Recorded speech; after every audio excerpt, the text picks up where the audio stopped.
오늘 이 시간 우리에게 주시는 하나님의 말씀 보시겠습니다. 구약 성경 사무엘하 6장 10절에서 15절까지 말씀입니다. 구약 성경 472쪽 사무엘하 6장 6절에서 10절에서 15절까지 말씀.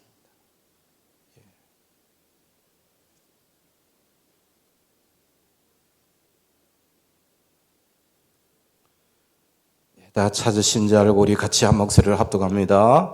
다윗이 여호와의 궤를 옮겨 다윗성 자기에게로 메어가기를 즐겨하지 아니하고 가드 사람 오벳 에돔의 집으로 메어간지라. 여호와의 궤가 가드 사람 오벳 에돔의 집에 석 달을 있었는데 여호와께서 오벳 에돔과 그의 온 집에 복을 주시니라.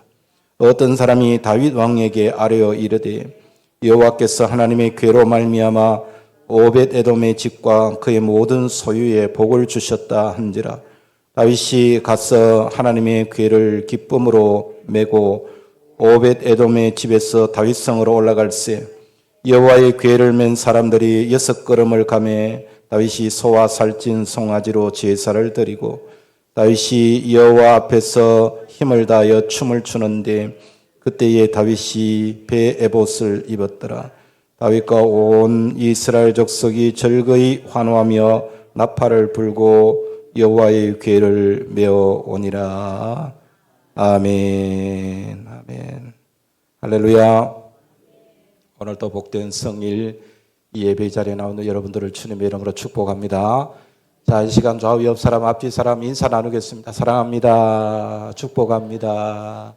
감사합니다. 우리가 이렇게 한 믿음으로 한 공동체, 한 가족을 이루고서 이렇게 신앙생활을 하는 것은 우리가 뗄래야 뗄 수 없는 귀한 끈끈한 하나님이 맺어주신 그런 한 가족이 되었다는 것을 여러분이 늘 인식하고 주위의 연약한 자들을 돌아보고 그들을 함께 격려하고 세워가는 일에 여러분이 힘써 주시기를 당부를 드립니다.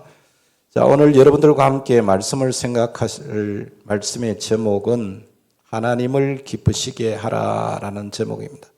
여러분, 이 세상의 불행은 우리가 아는 대로 아담과 하와의 범죄로 인간과 하나님의 단절입니다. 하나님께서 우리 인간을 만드실 때에 우리 이 세상에 있는 모든 좋은 것을 우리 인간이 통치하고 누릴 수 있도록 하나님이 창조를 하셨습니다. 그런데 아담과 하와의 범죄로 말미암아 그 모든 것들을 누릴 수 없을 뿐만 아니라 그것보다 더 귀한 하나님과의 관계가 끊어져 버렸다라고 하는 것이죠. 그런데 하나님께서 인간을 다시 만나 주심으로써 우리 인간을 의롭다고 인정해 주시는 일이 있는데요. 인간들의 하나님과의 만남은 먼저 제단을 쌓아서 하나님을 만나게 하셨습니다. 제단을 쌓았다. 그러니까 그 제단에서 희생제물을 드림으로써 하나님 앞에 나아갈 수 있는 은혜를 주신 것이죠. 그래서 여러분, 아담으로부터 이스라엘 백성이 애굽에 체류할 때까지 시기를 제단의 시대 그렇게 표현합니다. 다른 말로 족장의 시대 그렇게 이야기를 하는데요.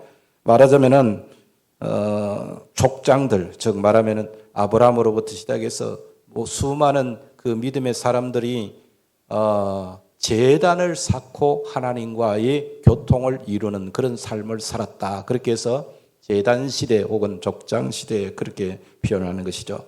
노아도 제단을 쌓았고 아브라함도 제단을 쌓았고 이삭과 야곱 다 제단을 쌓고 하나님을 만났던 것입니다. 그러다가 이스라엘 백성들이 애굽을 떠나서 광야를 나왔을 때에 하나님께서 그들에게 명령하신 것은 뭐냐면 너희들과 내가 만나기 위해서 성막을 만들라는 것입니다. 성막. 그러니까 먼저는 이제 제단 시대가 끝나고 하나님께서 이스라엘 백성들을 이제 광야로 이끌어내시면서 출애굽한 이후부터 하나님께서 성막을 만들었는데 그 성막은 우리가 아는 대로 그냥 텐트입니다. 텐트에 하나님의 법궤가 모셔져 있고 하나님을 예배하는 제사하는 그 모든 성물이 들어가 있는 것이죠. 그래서 이제는 제단보다 더 구체적으로 개인이나 가정 중심이 아니라 공동체 중심으로 성막에서 하나님을 섬기며 하나님을 만나게 된 것입니다. 자, 그래서 광야를 지나면서 이스라엘 백성들은 이 성막을 통해서 계속 하나님과 교제를 이루어 왔던 것을 우리가 보게 되는 것이죠.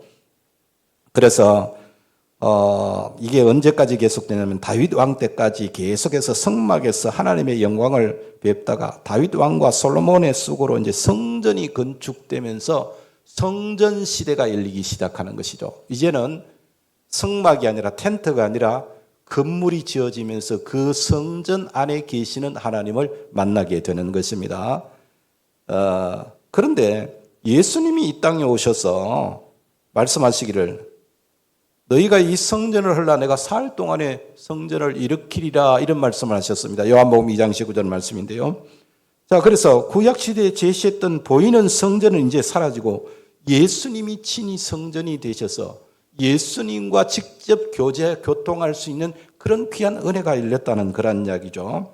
자, 그리고 이제 주님이 성천하신 후에 보혜사 성령을 이 땅에 보내셔서 성령이 우리 가운데 오심으로 말미암아 우리 성도들의 심령이 우리의 삶이 곧 하나님이 함께 하시는 성전이 되게 된 것입니다. 우리의 심령 자체가 하나님을 영접하고 예수 그리스도를 영접함으로 말미암아 내가 하나님을 모신 성전이 되게 됐다 그런 이야기죠. 그러니까 하나님의 영광은 하늘에만 계시는 것이 아니라 우리의 몸, 우리의 생활 안에 우리와 함께 동행하시는 줄로 믿습니다. 그래서 이것이 이제 우리 신약 시대에 성령의 역사가 일어난 시대가 된 것이죠. 그런데 에베소서 2장 21절 22절 우리 같이 한번 읽어보겠습니다. 그의 안에서 건물마다 서로 연결하여 주 안에서 성전이 되어가고 너희도 성령 안에서 하나님의 거하실 처소가 되기 위하여 그리스도 예수 안에서 함께 지어져 가느니라 그렇게 말씀했습니다. 즉 성령님의 도우심을 받아서 하나님을 중심으로 사는 개인 성전들이 함께 모여서 그리스도의 몸을 건축하는 이것을 오늘 우리는 교회라 그렇게 말합니다. 그러니까 우리 각자 개인이 하나님을 모시고 우리의 심령 속에 모시고 살아가는 존재였는데 나 혼자 하나님만을 모시고 살아가는 것이 아니라 우리가 함께 이 교회를 이루어가는 것이죠. 그리고 이 교회 시대가 계속되다가 마지막 이제 종말이 되게 되면은 우리가 요한계시록에 보는 대로 새 예루살렘 성으로 발전하게 됩니다. 그러니까 새 예루살렘의 특징이 뭐냐면 삼위 하나님이 한 분이신 것처럼 하나님과 인간이 한 성에 거하게 되는 것이죠. 완전한 연합을 이루며 한 몸이 되는 것입니다. 그래서 우리가 죄는 하나님과 인간 사이를 갈라놓았지만 제단으로부터 시작된 하나님과 인간의 만남은 성막과 성전 시대를 거치고 내 심령의 성전과 그리고 교회를 거쳐서 마침내 새 예루살렘 성에서 완전한 연합을 이루게 되는 것이죠. 이게 이제 성경이 우리에게 말하는 놀라운 구원의 은혜의 역사입니다. 자, 여러분 오늘 또 우리는 예배를 드리기 위해서 하나님의 전에 모였습니다. 그렇죠? 예배 목적이 뭘까요? 예배의 목적은 하나님을 만나는 것이죠. 예, 구약에서 이스라엘 백성들이 제사를 잃어버리면 그것이 곧 하나님 앞에 저주받은 자의 삶이었습니다. 하나님이 제사를 받지 않으시면 그건 심판 가운데 있다는 걸 말하는 거죠. 그래서 이스라엘 백성들은 제사를 통해서 하나님을 만났습니다. 또 신약시대도 마찬가지죠. 오늘 예배드리는 목적은 하나님의 임재를 느끼고 하나님과 교통하고 내가 주 안에 주님이 내 안에 있음을 경험하는 놀라운 복이 바로 오늘 저와 여러분이 드리는 이 예배 속에 담겨있는 귀중한 뜻입니다. 그래서 이 예배를 우리는 소홀히 하면 신앙이 바닥으로 떨어질 수밖에 없는 것이죠.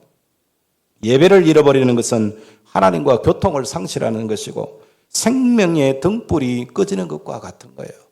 그래서 목사 입장에서 보면은 우리 성도들이 예배를 소홀히 한다, 예배를 자꾸 빠진다, 너무 안타까운 일이 아닐 수가 없는 것입니다. 생명의 등불이 꺼지는 것과 마찬가지니까.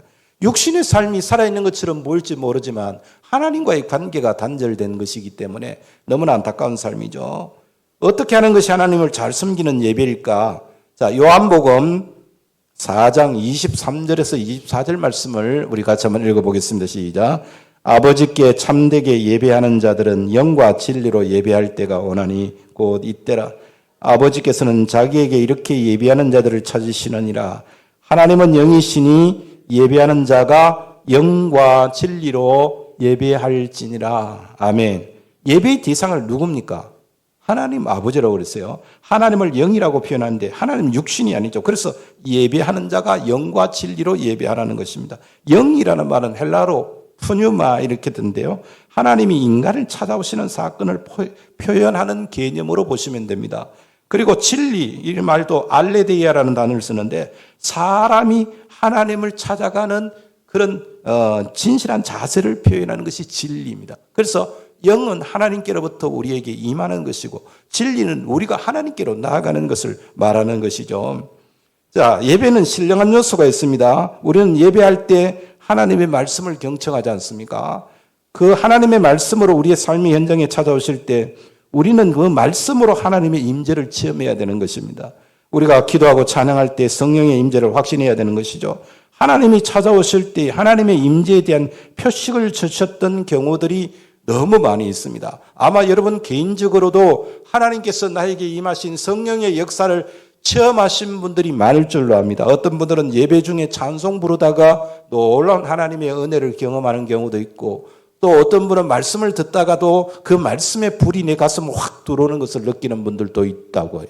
그러니까 여러 가지의 그 성령님께서 하나님께서 우리와 함께 하시는 그 표식을 우리에게 주시는데 여러분 아시는 대로 예수님이 세례를 받으실 때에 하늘이 열리고 성령이 비둘기 같은 모양으로 나타나신 경우도 있죠. 그리고 또 오순절날 120명의 성도가 성령을 체험할 때 불의 혀처럼 바람처럼 나타난 성령의 역사도 우리가 사도행전에서 볼 수 있지 않습니까? 그러니까 모인 땅이 진동하는 역사도 나타나는 것이죠. 그래서 요한복음 3장 8절 말씀해 보시면은 정말 바람이 임의로 부는데 그 소리를 들어도 어디서 와서 어디로 가는지 알지 못하기 때문에 성령으로 난 사람도 다 그러하다고 그렇게 말씀하고 있는 것입니다.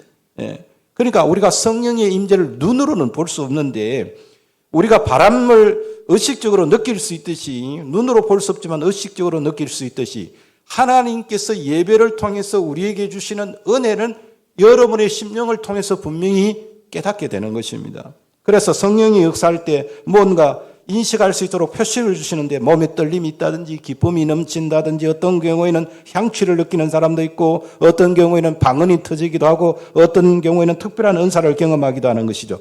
그러나 거기에서 멈춰버리면 우리는 현상만을 강조하는 신비주의에 빠집니다. 그래서 잘못된 신앙 가운데서 이 신비주의자들이 참 위험한 신앙이에요. 자기가 체험한 그 신비한 경험을 그걸 최우선으로 내세우는데 그게 우선이 아닙니다. 왜 나에게 성령의 기름 부음이 있다는 표식을 통해서 주님께서 찾아오는 목적은 뭐냐면 나를 타락한 상태에서 높은 차원으로 끌어올리시기 위한 하나의 방편입니다. 예. 그러니까 그걸 중요시하는 것이 아니라 그 일을 통해서 하나님께로 더 한 걸음 더 나가는 것이 중요하다는 그런 이야기죠. 그래서 하나님께서 나에게 맞춰주는 수준에서 이제는 나도 하나님을 향하여 하나님이 기뻐하시는 삶을 맞춰가는 삶이 우리에게 필요한 것입니다. 그래서 우리를 구원하시고 우리에게 은혜를 주시고 성령의 임재를 느끼게 하고 은사를 체험하게 하신 이유가 뭡니까? 이제는 마음을 다하고 뜻을 다하고 정성을 다하고 목숨 다해서 하나님께 나오라고 하는 부르심인 것입니다. 야, 나는 은혜 많이 받았다. 야, 나는 오늘 말씀 너무 좋았다. 성령께서 나와 함께 하시는 것을 느낄 수 있었다. 그 다음에 어떻게 됩니까? 이제는 내가 하나님을 어떻게 기쁘게 해 드리느냐를 우리가 찾아가야 되는 거예요. 그러니까 단지 우리는 하나님께로부터 임하는 은혜와 복만을 간구하는 그런 삶에서 이제 한 걸음 더 나가야 되는데 그게 뭐냐면 나는 어떻게 하면 하나님을 기쁘시게 할 것인가? 하나님께서 주신 은혜와 복에 응답하며 살 것인가를 우리가 기억해야 된다는 이야기예요. 거기에서 나가지를 못하면 우리의 신앙은 맨날 밑바닥에서 헤매게 되는 것이죠. 그래서 이제는 내가 찾아가야 합니다. 나를 내려놓고 하나님 모든 것을 하나님께 맞추는 것이 이게 뭐냐면 진리입니다. 알레데이아라고 하는 것이죠. 진리를 따라 사는 것이죠. 자, 오늘 제가 이 성경 본문을 보면서 하나님을 섬기는 사람의 세 가지 유형을 말씀드리려고 합니다. 첫 번째 우사라는 사람인데요. 하나님이 거절하시는 자기중심의 예배를 드린 사람의 대표적인 사람이 우사라고 하는 사람이에요. 6절 여러분 보시면은 6절 이하부터 보시면은 아비나답의 아들 우사라는 사람이 벗개를 운반할 때 소가 갑자기 앞발을 들어서 수레에 싣고 가던 벗개가 땅에 떨어지게 됨으로써 우사가 그 떨어지는 벗개를 막으려고 그냥 자기 손으로 잡았습니다. 20년 동안 아비나답의 집에 벗개가 있을 때 벗개를 모셨고 이제 예루살렘으로 벗개가 이동할 때 이 일을 위해서 수고한 그러한 헌신한 종이죠. 지금 존귀한 하나님의 벗개가 수레에서 떨어지려고 하니까 잘못하면 수레에서 떨어지면 그 벗개가 깨떨어질 수도 있는 것 아니겠습니까? 그래서 얼른 뛰어가서 그걸 잡았습니다. 얼마나 그 행동이 귀하고 아름다운 일입니까? 그러나 하나님은 그걸 거절하셨어요. 우사가 그 일로 말면 그 자리에서 적사하고 맙니다. 자, 여러분 우리가 이 6장 말씀을 처음부터 끝까지 다 읽어보셨으면 아실 거예요. 성경에 보면 하나님이 받지 않는 예배를 드리는 사람들이 많이 있어요. 예컨대 창세기 나오는 가인과 같은 사람, 수고해서 자기의 수확한 농산물로 하나님께 제사를 드렸지만 그걸 받지 않으셨죠. 하나님 보셨을 때 우리가 인간적으로 생각할 때도 얼마나 가력합니까? 1년 동안 수고해가지고 얻은 농산물을 하나님 앞에 제물로 드리면서 제사를 드렸는데 하나님이 받지 않으셨어요. 또 이스라엘의 초대왕 사울이 전쟁하러 나가야 되는데 제사를 드리고 하나님 앞에 제사를 드리고 전쟁에 나가야 되는데 선지자 제사를 드려야 할 선지자 사무엘이 오지를 않는 겁니다. 마음이 조급하니까 뭐 제사장이 제사를 드리나 내가 제사를 드리나 뭐 마찬가지겠지. 그러면서 왕인 자기가 자격도 없는 자기가 하나님 앞에 제사를 드리는데 그걸 하나님이 받지 않으셨어요. 우시아는 남쪽 유다 왕으로서 선정을 베풀었던 왕입니다.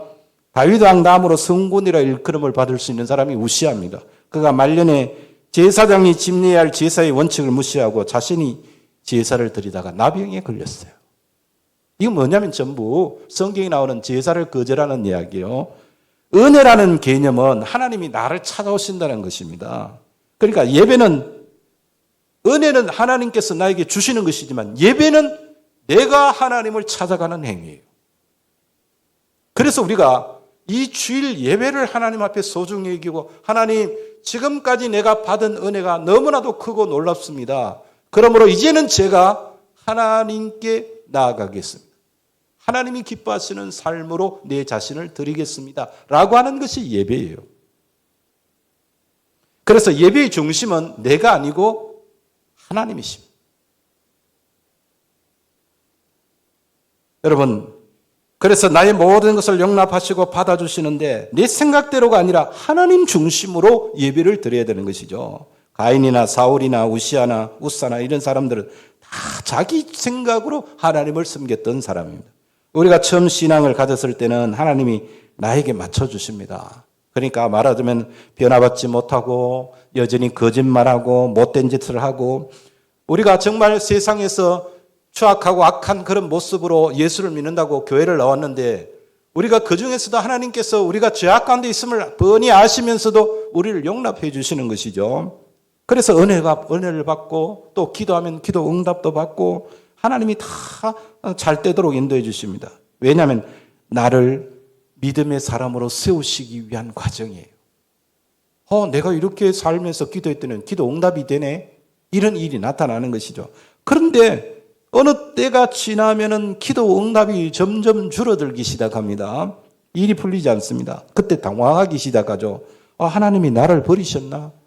내 기도를 듣지 않으시나? 이런 생각이 듭니다. 그때는 여러분 나를 하나님께 맞춰야 될 때입니다. 나를 하나님이 기뻐하시는 삶의 모습으로 맞춰가는 과정이 필요한 것이죠. 그래서 이제는 내가 위를 쳐다볼 때가 됐다는 이야기예요. 물질 주셨습니까? 건강 주셨습니까? 시간 주셨습니까? 명예를 주셨습니까? 사회적인 지위를 주셨습니까? 좋은 삶의 여건을 우리가 허락받았습니까? 이 모든 것들이 나 중심의 삶이 아니라 이제는 하나님 중심의 삶으로 바뀌어야 됩니다. 우사가 망한 이유가 뭡니까? 하나님을 몰랐기 때문도 아니고 하나님을 향한 봉사가 없었기 때문도 아닙니다. 다른 사람들보다 더 열심히 있었고 더 뜨거운 열정과 정성과 충성이 있었습니다. 그러나 하나님께서는 우사의 그 섬김을 거절하셨어요. 우리가 옛사람을 버리지 않은 채 성경 많이 읽고 기도 많이 하고 봉사 전도 열심히 해도 처음에는 잘 되는 것 같지만은 얼마쯤 지나면 시간에 그 기도에 응답이 없고 또 삶이 자꾸 꼬일 때가 많습니다. 아, 내가 예수를 믿는데도 왜 이러지? 그럴 때 여러분 당황하지 마시기 바랍니다. 알레데이아, 내 중심의 신앙에서는 이제는 진리로 하나님께 나오기를 하나님이 원하시는 때입니다. 이걸 여러분이 빨리 깨달아야 돼요. 하나님이 나를 위하여 영으로 은혜를 베풀어 주셨다면 이제는 내가 하나님께로 올라가는 진리를 가지고 하나님 앞에 나아가는 삶의 모습이 필요하다는 이야기예요. 예. 정말 마음과 정성과 뜻과 목숨 다해서 하나님 중심으로 살려가는 예배의 정신이 우리 몸에 배어 있어야 우리의 삶이 다시 회복되는 것이에요. 하늘에 속한 모든 신령한 복을 주시려고 창세전에 예수 안에서 우리를 예정하셨다. 에베소서 1장 말씀을 보시면 이 이야기를 우리에게 주셨는데 저는 그 말씀을 읽다가 얼마나 크게 감동받았는지 모릅니다. 복 주시려고 창세전에 우리를 뽑았다. 이게 얼마나 어마어마한 놀라운 은혜입니까? 그냥 단 몇 년 전에 나를 선택하신 것이 아니고 창세전부터 하나님께서 예정하신 모든 복을 주시려고 우리를 예수 안에서 택하셨다는 거예요. 그 놀랍지 않습니까? 그런데도 왜 예수 믿는 사람들이 창세전부터 택함받은 우리가 그 어려움에서 헤어나오지 못하고 예수 믿으면서도 여전히 허덕이고 갈팡질팡 못하는 그런 안타까운 삶을 사느냐는 겁니다. 왜 그토록 많은 체험을 했지만 인격의 변화가 이루어지지 않느냐는 것이죠. 인식이, 패러다임이 바뀌지 않기 때문에 그래요. 예. 자신의 유익을 위해서 하나님을 이용하려고만 하는 사람에게는 하나님의 은혜가 나타나지 않습니다. 하나님 무조건 나에게 주세요만 하는 사람은 절대로 그 신앙이 성장하지 않습니다. 은혜가 없는 것이죠. 그대로 잘 풀리면 그 사람은 망할 수밖에 없습니다. 그래서 하나님이 일부러 그 사람의 일을 꼬이게 하시는 것입니다. 사업도 안 되고 건강에 문제가 오고 부부의 갈등이 오고 그리고 자식이 사고를 치고 도대체 하는 일마다 풀리지를 않습니다. 그럴 때 빨리 하나님 말씀 붙들고 하나님을 향하여 얼굴을 드시기를 바랍니다. 진리로 하나님 앞에 나와야 되는 거예요.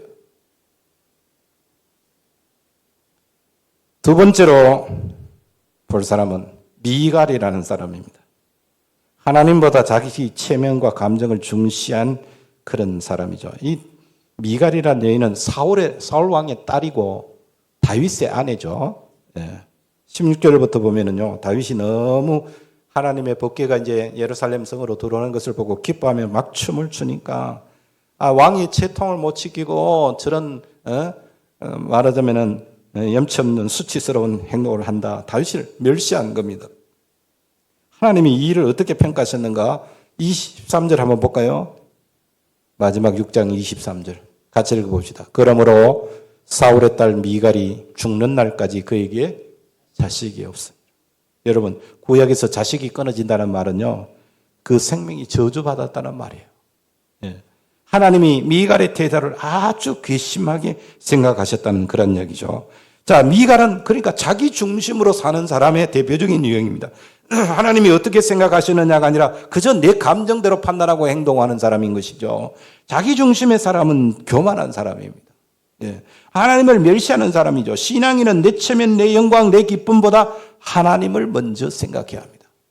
예. 제자가 되려면 자기를 부인해야 된다는 말 있잖아요. 그러니까 그 말씀의 의도가 여기 있는 겁니다. 사랑은 내 중심이 아닌 상대방에게 맞춰주는 거잖아요. 예. 주님은 우리를 사랑하기 위해서 하늘의 영광을 버리고 낮고 천한 마소보로 이 땅에 오셔서 우리에게 모든 것을 다 맞춰주셨습니다. 이제 우리는 이런 은혜를 체험한 사람으로서 주님을 사랑한다면 주님의 요구와 필요에 관심을 갖는 것이 마땅한 태도가 되어야 되는 것이죠. 자, 그리고 세 번째로는 자기를 내려놓은 하나님 중심의 예배를 드린 다윗의 섬김을 여러분 보시기를 바랍니다. 우리가 앞서 본 대로 우사가 망한 이유가 뭐라고 그랬어요? 민수기 4장을 보면요, 하나님이 성막을 만들 때에 그 광야에서 성막, 텐트를 만들어서 그 안에서 하나님을 섬기는 이 성막에 대한 이야기를 언젠가 제가 다시 한번 또 여러분에게 말씀을 드릴 기회가 있을 것입니다. 이 성막 관리하는 법을 보면은 레위 자손의 세 아들인 게르손과 모라리와 고앗이라는 세 아들이 있었습니다. 이 세 아들이 그 후손들이 이 성막을 관리를 하는데 게르손 후손들은 주로 성막에 사용하는 휘장이나 바깥 울타리나 뭐 이런 가죽 지붕을 씌우는 이런 것들을 다루는 일을 했고 모라리의 후손들은 말뚝이나 판자나 뭐 이런 것들을 취급을 했습니다. 그리고 고핫의 자손들에게는 성막 안에 있는 성물들을 관리를 하게 했습니다. 소위 성막 안에 가면은 번제단이 있고 물두멍이 있고 성소 안에 떡상이나 금촛대나 향단이나 법궤가 있죠. 그러니까 성구를 만지는 일은 오직 제사장만이 할 수 있고 제사장들이 그걸 다 보이지 않도록 다치지 않도록 포장을 해주면 그걸 고핫의 후손들이 어디를 어떻게 옮기느냐 하면 술에 실으면 안 되고 어깨에 메고 그걸 옮겼어요. 예. 다윗이 예루살렘으로 법궤를 이동시킬 때 사고가 났죠. 우리가 앞서 이제 우리 1절부터 있지는 않았습니다. 오늘 여러분 1절 보십시오. 다윗이 이스라엘에서 뽑은 무리 3만 명을 다시 모으고 다윗이 일어나 자기와 함께 있는 모든 사람과 더불어 발레 유다로 가서 거기서 하나님의 궤를 매우 어려워하니 자 3만 명을 데리고 갔습니다. 뭐 때문에? 하나님의 법궤를 가져오려고. 누구를 데리고 가야 됩니까 원래? 제사장과 고핫 후손들을 데리고 가야 됩니다. 하나님이 지시한 일이 그런 일이니까. 그러니까 법궤가 위기가 왔을 때 그걸 만질 수 있는 제사장 혹은 고핫 자손이어야 되죠. 이걸 이동하는 방법도 수레에 싣는 것이 아니라 어디에? 사람의 어깨에 매야 됩니다. 포장이나 휘장이나 말뚝 이런 것들은 뭐 수레를 옮길 수 있지만 성구만큼은 고핫 자손이 어깨에 매어서 옮겨야 되는 거예요. 이게 하나님이 명령하신 방법이죠.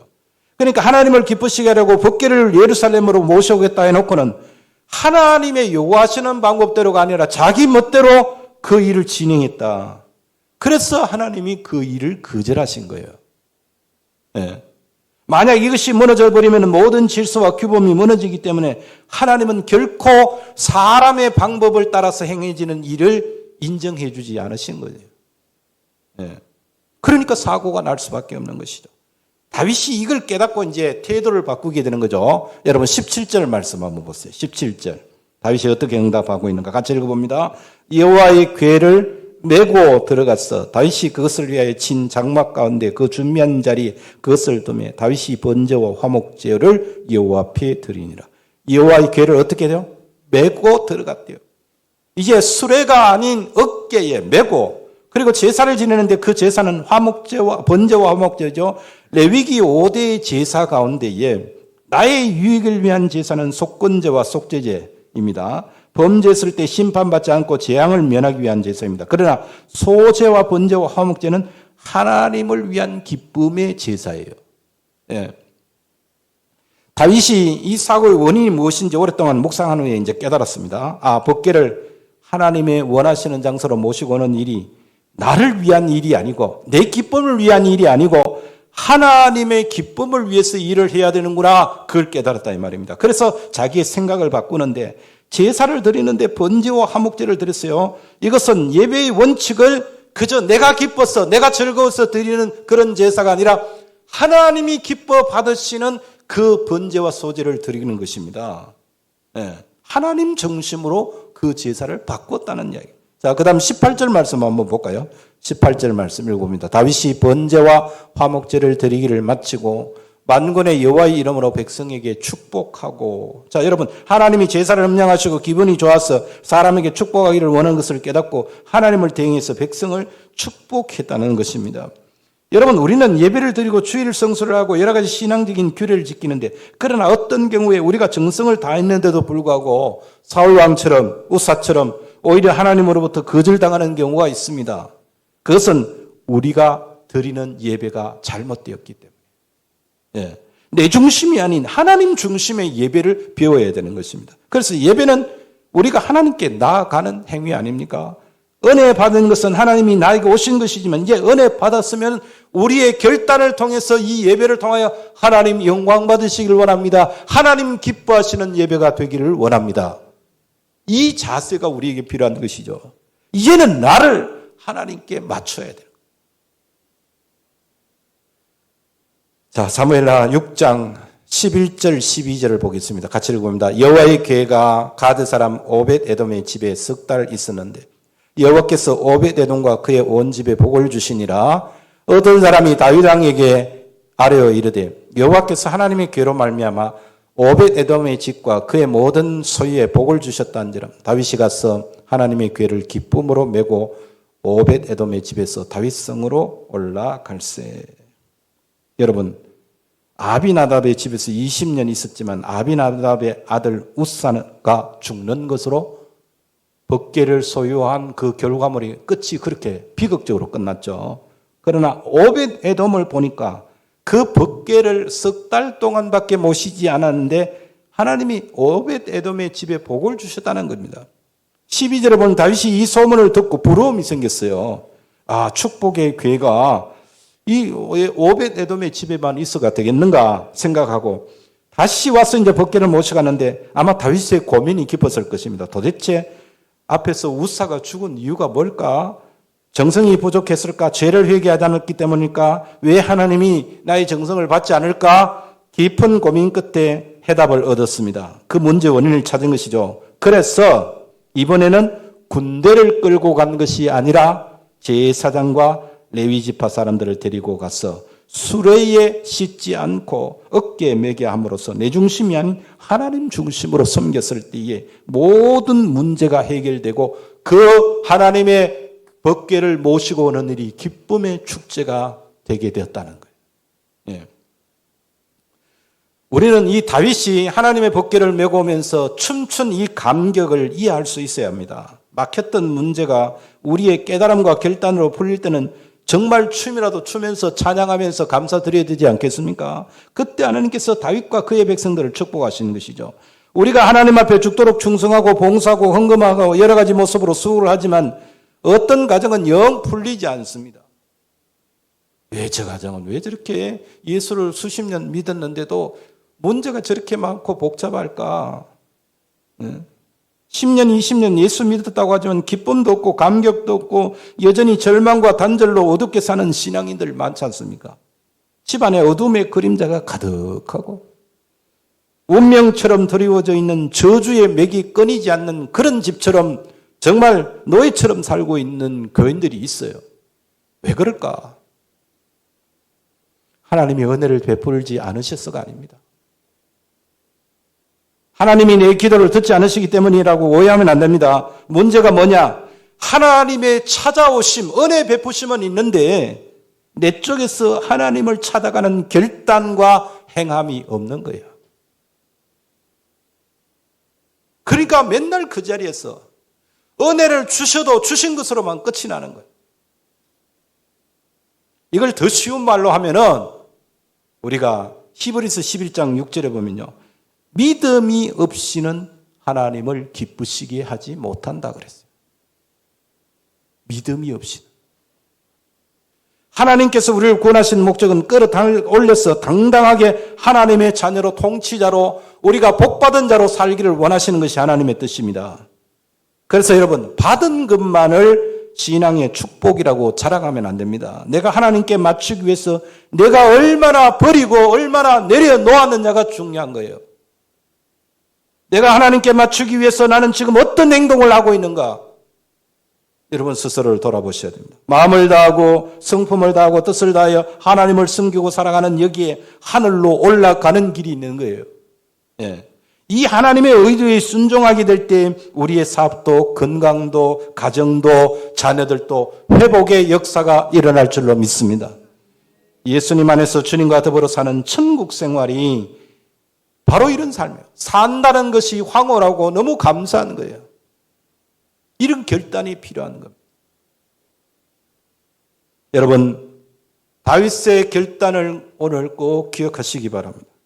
주님을 위해서 충성했는데도 풀리지 않는 문제가 있다면 왜 이런 문제가 왔는지 왜 실패가 왔는지 먼저 하나님과의 관계를 돌아보시기 바랍니다. 주님은 우리에게 복 주시기 위해서 오셨다고 했지 않습니까?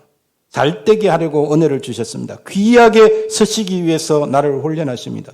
우리의 미래는 확실하게 그리스도 안에 보장되어 있습니다. 그래서 위의 것을 생각하고 위의 것을 찾아가는 여러분들 되시기 바랍니다. 주님 중심으로 우리의 생각이 바뀐다면 우리의 삶이 축제의 삶이 될 줄로 믿습니다. 하나님을 기쁘시게 하는 복된 성도의 삶이 되어지기를 주님의 이름으로 축복합니다. 기도하시겠습니다.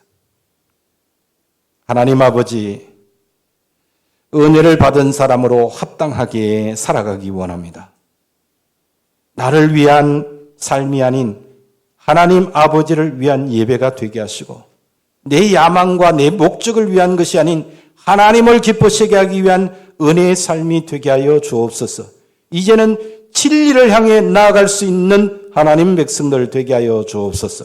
자랑할 것이 있는 인생, 감정거리가 넘치고 다른 사람에게 이 놀라운 복을 나누어 줄 수 있는 정말 은혜가 넘쳐나는 우리 인생이 되도록 인도하여 주시옵소서. 아버지 하나님, 오늘 또 우리 사랑하는 성도들 가운데 질병으로 고생하는 성도들이 있습니다. 치유의 은혜를 허락해 주시기를 원합니다. 건강을 회복시켜 주시기를 원합니다. 믿음이 연약하여 낙심한 성도들이 있습니다.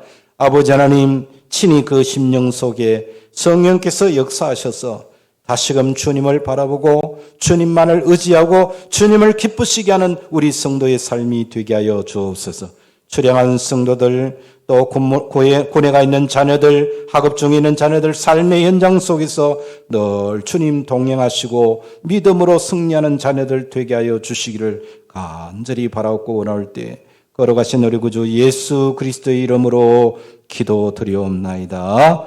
아멘.